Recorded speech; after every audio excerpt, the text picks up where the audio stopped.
Hi, I'm Nick with rebootmyreplay.com on YouTube, and this is my review of my M21 by Double Eagle, or just you can call it the M1911. This is plastic on the outside. It does have a plastic trigger, plastic camera. The outer barrel is plastic, but the inner barrel is metal, as you can see. It's a fairly accurate gun. I can say up to a distance, and then if you go some distance, I'm using .12s, and it's not very accurate.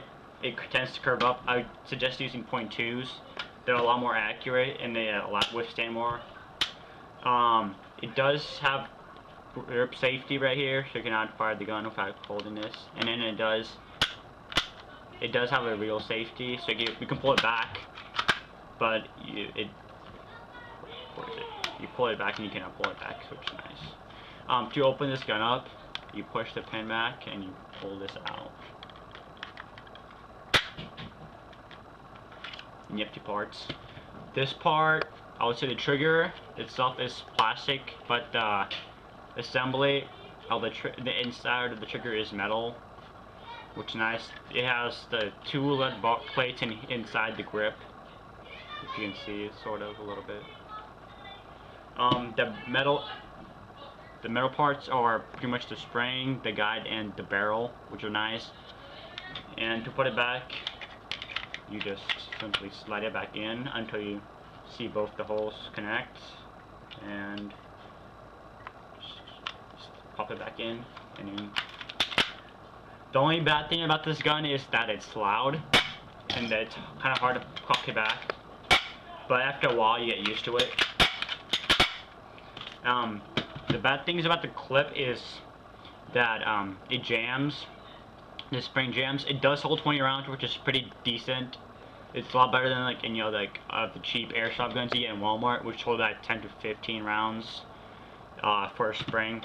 It has weight to it, which is really nice compared to Walmart guns. They're pretty light and you can't really do anything. They're not very accurate.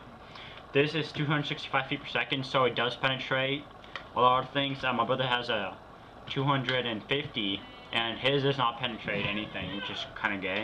It does have hop-up, which you can see, I'm guessing is right here, the little screw. So to fix, if the spring does get stuck, because I put about 15 in here the first time, and it did get jammed, so I just figured I'd open it up, which I did. And once you open it up, it has a large spring, which goes from about right here and goes down to pop-up. I would suggest open it up, but if you know what you're doing, it does have the two metal little blocks right here. It does have 3 screws, which is pretty easy. Don't lose them though, because if you do, you're screwed.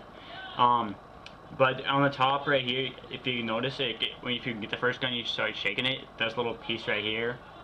It holds the BBs down.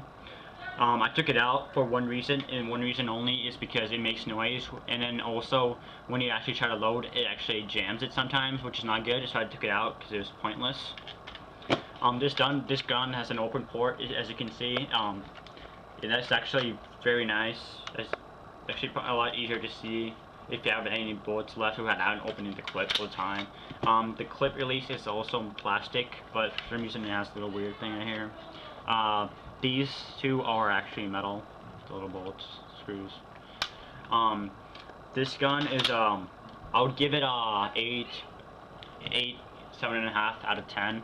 This gun is a good beginner's gun. It has some weight, but if you're an amateur, this should be a perfect gun for you for $15. This is my review of the Colt 1911. Thanks for watching. Subscribe, comment, and rate.